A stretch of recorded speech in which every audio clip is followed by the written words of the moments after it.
मेरे इस चैनल पर दर्शक श्रोता सभी को सादर सप्रेम नमस्कार।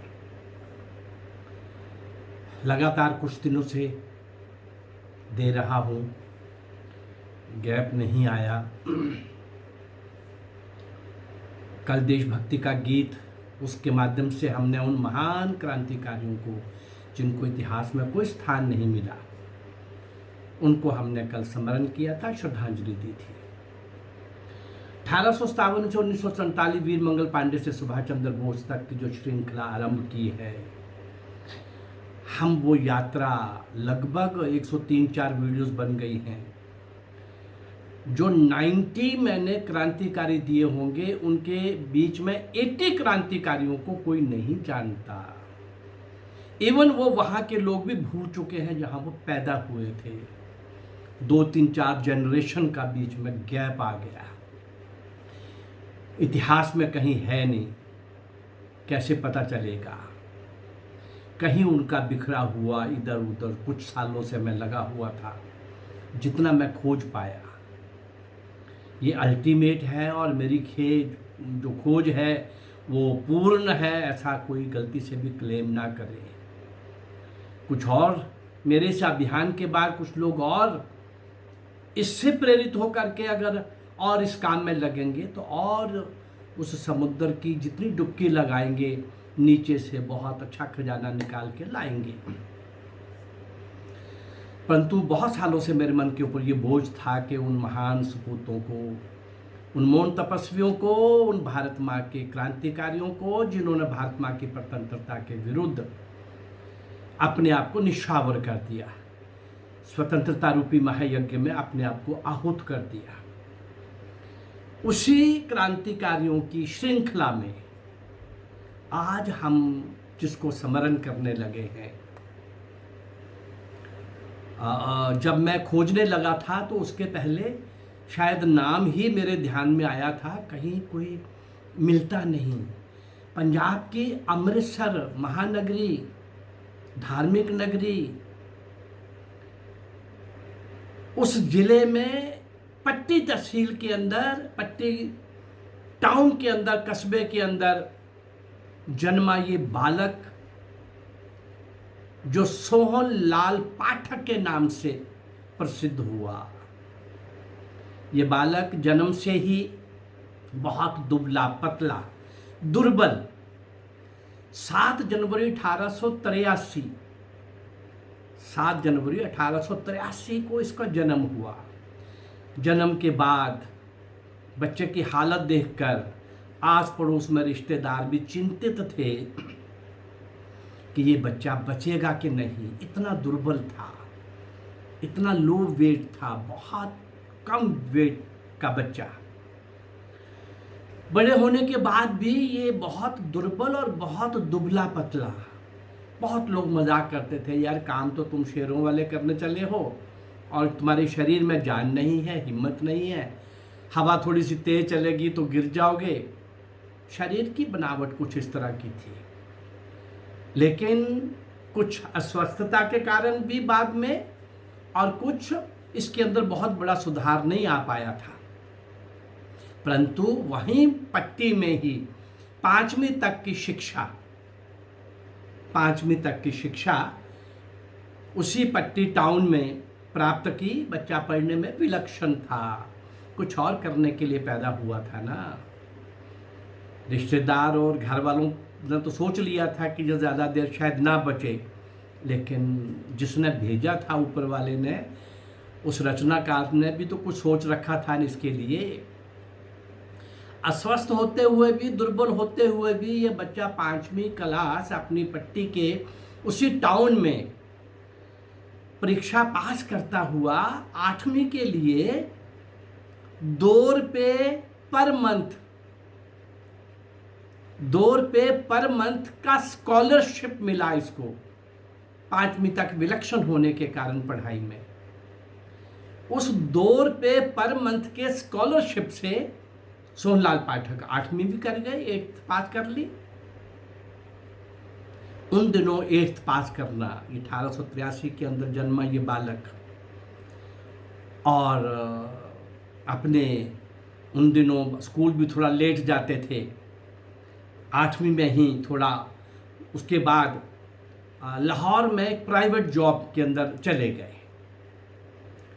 लेकिन वहीं पर प्राइवेट जॉब में किसी ने कहा कि भाई तुम 2 रुपया स्कॉलरशिप तो सरकार का लेते रहे और अब नौकरी भी सरकार की करो ना, ये प्राइवेट में क्यों कर रहे हो। तब इसने जवाब दिया था, मैंने सरकार का कुछ नहीं लिया भाई, मैं भारतीय हूं, वो भारत का पैसा था, अंग्रेजों से मैंने कुछ नहीं लिया। पर चलो कोई बात नहीं, अगर ऐसी बात है। ये लाहौर के अंदर नौकरी के लिए चले रहते, ढूंढते, ये करते वो करते। पढ़ने में चूंकि विलक्षण थे, स्वाध्याय भी बहुत करते थे। डीएवी स्कूल के अंदर अध्यापक के नाते इनको जॉब मिल गई, नौकरी मिल गई। डीएवी स्कूल में जॉब करते करते उन्हीं दिनों एक जमालुद्दीन खलीफा, जॉइंट डायरेक्टर एजुकेशन, जमालुद्दीन खलीफा स्कूल में विजिट के लिए आए। और सेम डे मिस्टर फांस, अंग्रेज ऑफिसर, वो इंस्पेक्टर थे, और वो भी आ गए। ये दोनों की प्रेजेंस में प्रिंसिपल ने इशारा किया सोहनलाल पाठक को कि भाई कोई गीत करवा दो। उन्होंने तो सरसरी कहा कि भाई ये स्कूल में थोड़ा बहुत इन बातों में रुचि भी लेते हैं, तो चलो कोई गीत अच्छा, देशभक्ति का ही सही, अच्छा होगा, ठीक है। लेकिन स्कूल में कोई उन दोनों को चुनौती देने वाला गीत कोई करवाएगा, ये उसने नहीं सोचा होगा। सोहनलाल पाठक ने इशारा किया, एक बच्चे को उठाया और गीत शुरू हो गया। उस गीत के अंदर वो किसके संबंध में था? वीर हकीकत के संबंध में। वो महाबलिदानी बालक जिस पर उस समय के मौलवियों ने, मुस्लिम राजाओं ने जिस तरह का, वो एक लंबा इतिहास, लंबी वो घटना मैंने एक अलग से एपिसोड बना करके आपके सामने रखी है। मैं उन सारे बलिदानी लोगों को ला रहा हूँ आपके सामने। वो बंगाल का हो, महाराष्ट्र का हो, वो पंजाब का हो, वो यूपी का हो, वो कहीं का भी हो, वो देश का हो, वो विदेश में भारतीय हो, उन सबको आपके सामने मैं ला रहा हूँ। वीर हकीकत का गीत आने के बाद वो श्रीमान जी जो जमालुद्दीन खलीफा थे, उनकी तो भौहें चढ़ गई, उनका तो चेहरा लाल हो गया, क्योंकि उसके अंदर कहा गया था कि वीर हकीकत का बलिदान में कितनी क्रूरता बरती गई, कितना अमानवीय ढंग से, किस प्रकार से पाशविक ढंग से, दिल दहलाने वाले तरीके से, किस तरह से निर्दोष बच्चे को सजा दी गई। तो नेचुरली उस गीत के अंदर वो वर्णन होगा। हाँ, प्रिंसिपल को लताड़ा गया। प्रिंसिपल ने बाद में कहा कि भाई सोहनलाल, ये क्या किया आपने? उसने कहा कि ये तो आजकल बच्चे बच्चे की जुबान पर है, वीर हकीकत का बलिदान तो ये कविता ही है, एक रियलिटी है, एक वास्तविकता है, एक यथार्थ है। मैंने उसका बच्चों को सिखाया हुआ था और वो बोल दिया उसने, क्या गलत किया? पर वो जमालुद्दीन के लिए भी गलत था और मिस्टर फांस को भी लगा कि ये क्या है। जब उसको भी हिंदी अनुवाद बताया गया होगा, दोनों नाराज होकर चले गए। प्रिंसिपल ने कहा सोहनलाल पाठक ऐसे नहीं चलेगा। लेकिन इसी बीच लाला हरदयाल, महान क्रांतिकारी, बहुत बड़े क्रांतिकारी जो देश विदेश में भी जा रहे थे, काम कर रहे थे देश की स्वतंत्रता के लिए, डीएवी स्कूल में काम करते करते उनके साथ संपर्क आ गया। और इस बीच में जब ये डीएवी स्कूल में काम कर रहे थे, शादी हो गई, एक बच्चा भी हुआ। लेकिन दुर्भाग्य से शायद इस व्यक्ति ने कुछ और करना था, पत्नी भी और बच्चा भी बहुत जल्दी, थोड़े समय के बाद ही वो दोनों स्वर्ग सिधार गए।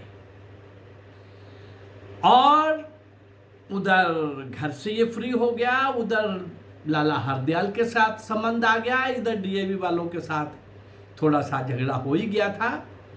उधर प्रिंसिपल ने एक बात कही सोनलाल पाठक को कि आपको अगर जॉब करनी है तो ये हरदयाल का साथ आपको छोड़ना पड़ेगा। वो बहुत प्रसिद्ध क्रांतिकारी हैं, उनके कारण से हमारे स्कूल के ऊपर होता है, स्कूल को एड मिलती होगी या नहीं मिलती होगी, लेकिन उस समय के सरकार के साथ सीधा टकराव वो नहीं चाहते होंगे। प्रिंसिपल ने अपने ढंग से जो भी कहा होगा, पर आपको उसके साथ संपर्क छोड़ना होगा। पर ये तो किसी और चीज के लिए बना था सोहनलाल पाठक। इसने कहा कि ये तो नहीं हो सकता, तो इसलिए उस सारे हालात के अंदर डीएवी की जॉब से रिजाइन कर दिया। हरदयाल जी ने सोचा कि अब इनको मैं क्या काम करवाऊं, लाहौर में तो कुछ और भी लोग तैयार हो रहे हैं। लाला हरदयाल विदेशों में जा जा करके भारतीयों का संगठन कर रहे थे, भारत माँ की स्वतंत्रता के लिए सबको प्रेरित कर रहे थे, तैयार कर रहे थे। लाला हरदयाल ने, जो महान क्रांतिकारी, उन्होंने सोहनलाल पाठक को श्याम देश में भेज दिया। एक जॉब थी वहां पर। उस जॉब में परिश्रम भी बहुत था और ये दुबला पतला और थोड़ा सा शारीरिक दृष्टि से दुर्बल। ये ठीक है कि विल पावर बहुत थी, मन से शक्तिशाली था, बुद्धि से तीक्ष्ण था। वहां 80 रुपये महीने के ऊपर, डीएवी में 21 रुपये महीना मिल रहा था, वहां 80 रुपये महीने के ऊपर हरदयाल जी ने इनकी जॉब का प्रबंध कर दिया और ये चले गए। लेकिन वहां जाने के बाद इनको लगा, सोहनलाल पाठक को, कि भाई मेरा उद्देश्य क्या है, नौकरी करना, पैसे कमाना, मैं इसके लिए तो नहीं पैदा हुआ। मेरा लक्ष्य तो अंग्रेजों के साथ लड़ना है और अंग्रेजों के खिलाफ युद्ध करना है और अंग्रेजों के खिलाफ मुझे लोग तैयार करने हैं। भारत माँ को स्वतंत्र कराने के लिए मुझे हमेशा लगे रहना है। इसलिए उस जॉब से जल्दी ही ये परेशान थे। इस बीच में इन्हीं के एक मित्र जो थे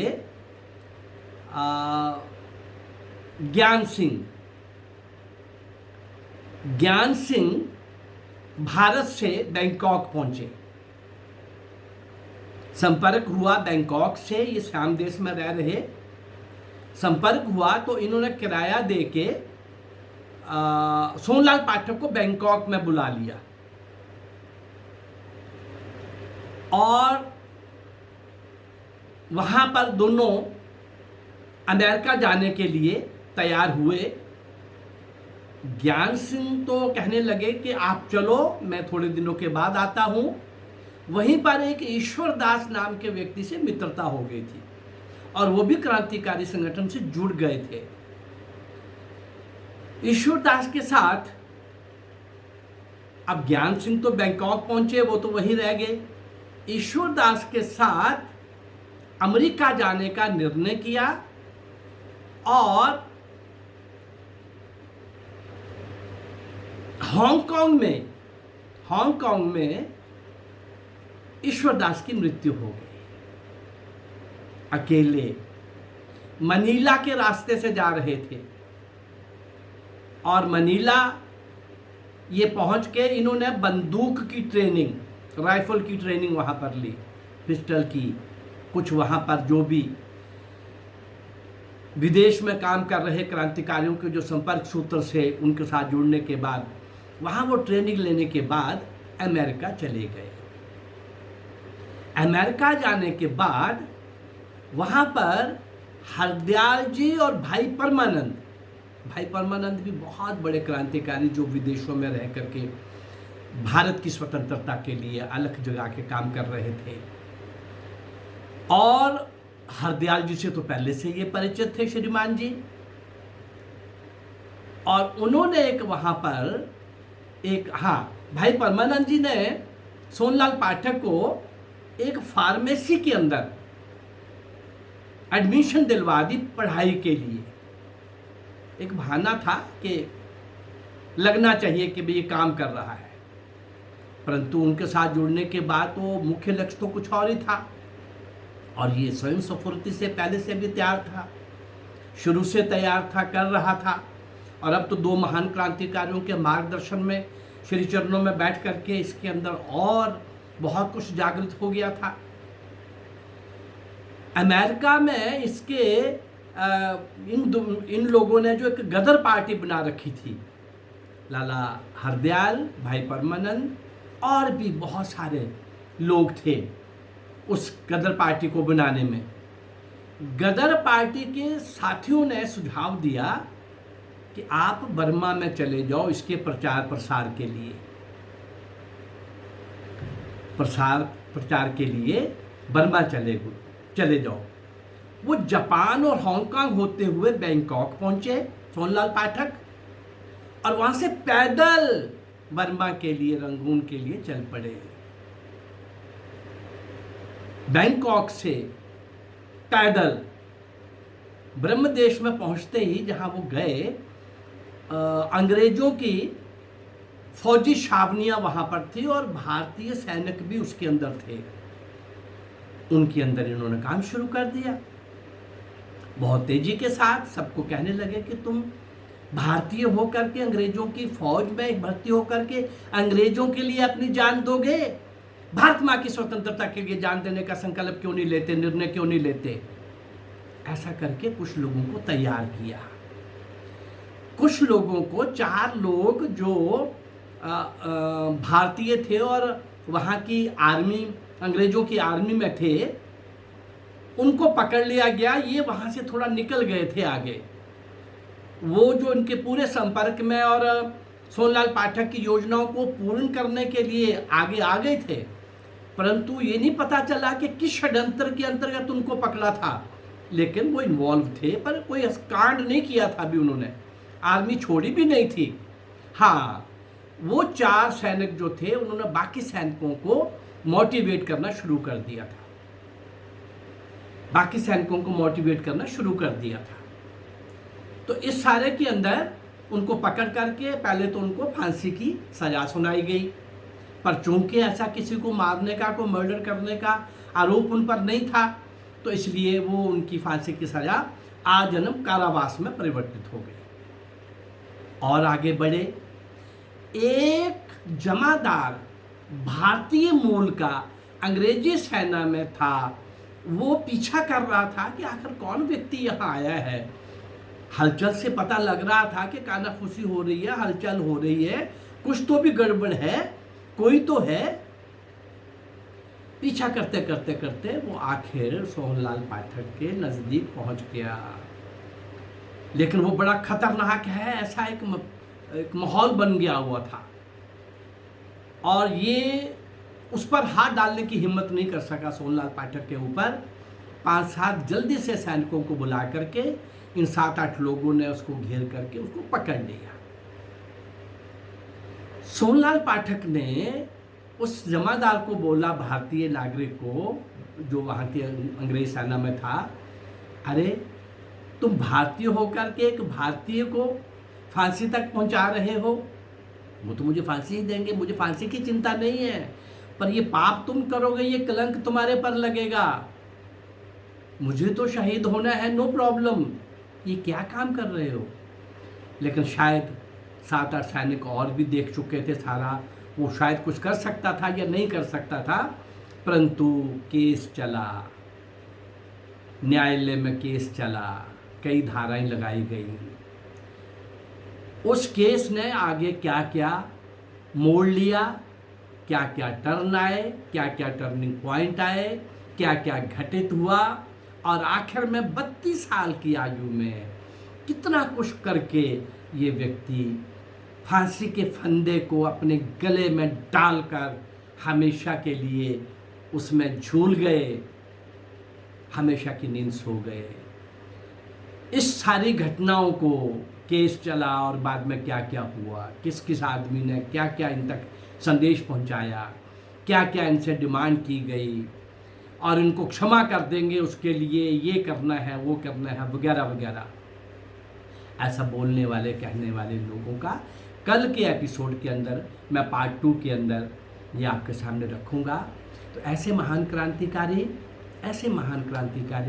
जिन्होंने देश के लिए अपना सर्वस्व न्यौछावर कर दिया, जवानी भी लुटा दी। अभी किशोरावस्था का वो खुदीराम बोस, ऐसे कई उन लोगों ने अपने आप को ख़त्म कर लिया, शहीद हो गए। 80 साल का वो जिसको मैं युवक बोलता हूँ, वो उसके भी मैंने आपको, वो क्या क्रांतिकारी था और आखिरी श्वास तक कैसे लड़ता रहा। भारत की स्वतंत्रता के लिए अनगिनत अज्ञात इन मौन तपस्वियों को श्रद्धांजलि देने का काम जो मैंने आरंभ किया है, और हमें बताया गया कि आज़ादी 2 लोगों ने दी और एक पार्टी ने दी। इन सब का किसी का भी कांग्रेस से कोई संबंध नहीं था, और वो 2 लोग, उनके बारे में मैं कई बार बता चुका हूँ और उनकी पार्टी के बारे में भी कई बार बता चुका हूँ। आज केवल इतनी ही प्रार्थना है आपसे कि अगर ये मेरा प्रयास आपको अच्छा लग रहा है तो इस चैनल को लाइक करिए, सब्सक्राइब करिए और शेयर करिए। नमस्कार, धन्यवाद, जय भारत।